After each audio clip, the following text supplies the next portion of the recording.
नमस्ते। आज हम रिश्तों की दुनिया की एक बहुत ही मशहूर किताब को समझने की कोशिश करेंगे, जॉन ग्रे की men are from Mars, women are from Venus. देखिए, ये किताब दशकों से इतनी पॉपुलर इसलिए रही है क्योंकि ये उस एक सवाल का जवाब ढूंढती है जो शायद हम सब ने कभी न कभी सोचा है।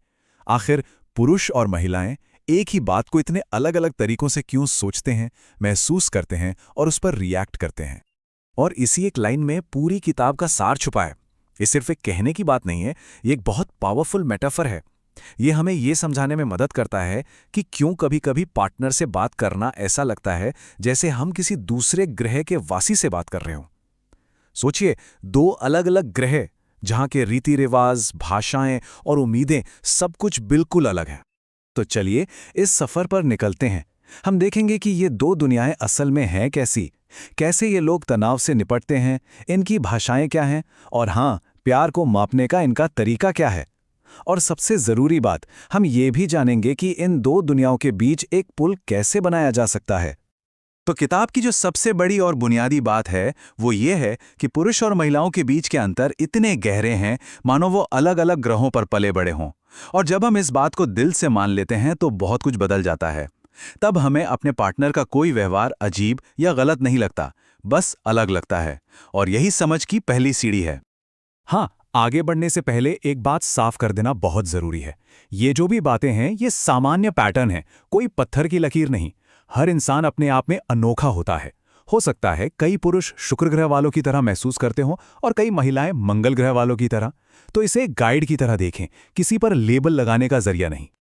अब आते हैं उस हिस्से पर जहां शायद सबसे ज्यादा गलतफहमियां होती हैं, यानी जब तनाव या स्ट्रेस होता है तो ये मंगलवासी और शुक्रवासी उससे कैसे निपटते हैं।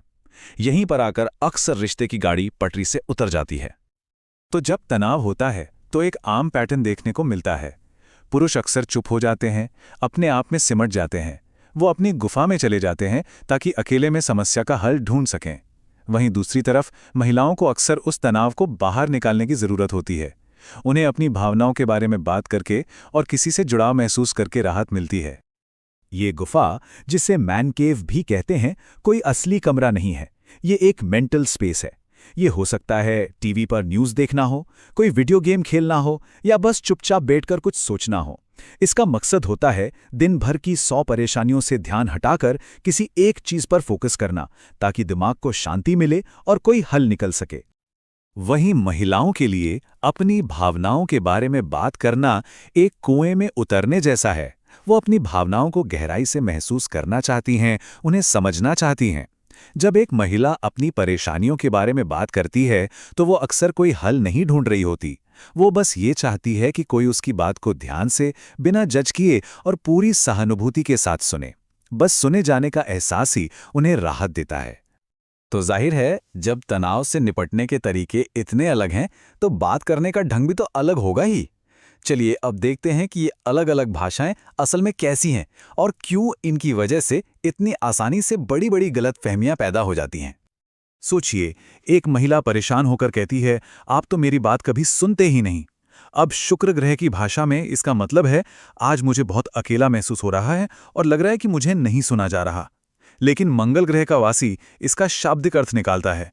क्या मतलब? मैं कभी नहीं सुनता, परसों ही तो तुम्हारी पूरी बात सुनी थी। और बस वो डिफेंसिव हो जाता है और बात सुलझने के बजाय और उलझ जाती है। देखिए, दोनों की नीयत अच्छी होती है पर असर उल्टा हो जाता है। पुरुष को जैसे ही कोई समस्या दिखती है वो मिस्टर फिक्स इट बन जाता है और तुरंत समाधान बताने लगता है, जबकि महिला को सिर्फ सहानुभूति चाहिए थी। इससे महिला को लगता है कि उसकी भावनाओं को समझा ही नहीं गया। दूसरी तरफ महिलाएं अक्सर मदद करने की नीयत से बिन मांगी सलाह देती हैं, जिसे पुरुष अपनी काबिलियत पर हमले की तरह देखते हैं। उन्हें लगता है कि उन्हें सुधारा जा रहा है। अच्छा, अब बातचीत के तरीकों से आगे बढ़कर एक और बड़ी मजेदार और गहरी बात पर आते हैं। वो ये कि पुरुष और महिलाएं प्यार और अपनेपन को स्कोर भी अलग अलग तरीकों से करते हैं। जी हाँ, एक स्कोरिंग सिस्टम है। इसको ऐसे समझते हैं, एक पुरुष सोचता है कि अगर उसने कोई बहुत बड़ा काम कर दिया, जैसे कोई महंगा तोहफा दे दिया, तो उसे 50 पॉइंट्स मिल गए। लेकिन महिलाओं के लिए स्कोरिंग सिस्टम बिल्कुल अलग है। उनके लिए प्यार का हर काम, चाहे वो कितना भी छोटा क्यों ना हो, 1 पॉइंट का होता है। कचरा बाहर फेंकना 1 पॉइंट, गले लगाना 1 पॉइंट, महंगा तोहफा वो भी 1 पॉइंट। और यही सबसे बड़ी सीख है। रिश्ते को बड़े-बड़े कभी-कभार किए गए काम नहीं, बल्कि प्यार और देखभाल के छोटे-छोटे लगातार किए गए काम जिंदा रखते हैं। किताब में से 101 उदाहरण दिए गए हैं। मतलब बात इस बात की है कि आप कितनी बार प्यार जताते हैं, ना कि कितना बड़ा प्यार जताते हैं। यही निरंतरता है जो रिश्ते के इमोशनल बैंक अकाउंट को हमेशा भरा रखती है। अब आते हैं एक और गहरे विषय पर, हमारे इमोशनल साइकिल्स यानी भावनात्मक चक्र। अगर हम एक दूसरे के इन प्राकृतिक उतार चढ़ावों को समझ जाएं, तो हम बहुत सारी गैर जरूरी तकलीफ और झगड़ों से बच सकते हैं। किताब में इसके लिए 2 बहुत खूबसूरत रूपक इस्तेमाल किए गए हैं। पुरुषों की तुलना एक रबर बैंड से की गई है। वो करीब आते हैं, फिर उन्हें थोड़ा दूर जाने की जरूरत होती है ताकि वो अपनी आज़ादी महसूस कर सकें, और फिर वो दोबारा और ज्यादा ताकत से करीब आना चाहते हैं। वहीं महिलाओं की तुलना समुद्र की लहरों से की गई है। उनका मूड और आत्मविश्वास स्वाभाविक रूप से ऊपर उठता है और फिर नीचे आता है। ये समझना बहुत जरूरी है, जब एक पुरुष को स्पेस चाहिए होता है, जब वो थोड़ा दूर जाता है, तो ये रिश्ते को रिजेक्ट करना नहीं है। ये उसके इमोशनल साइकिल का एक नेचुरल हिस्सा है। अगर उसे ये स्पेस मिलता है, तो वो रबर बैंड की तरह फिर से पूरी ताकत से पास खींचा चला आता है। लेकिन अगर उसे खींचा जाए, तो रबर बैंड अपनी इलास्टिसिटी खो देता है। ठीक इसी तरह जब एक महिला की भावनात्मक लहर नीचे जाती है, जब वो थोड़ा दुखी या परेशान महसूस करती है, तो ये कोई स्थायी चीज नहीं है।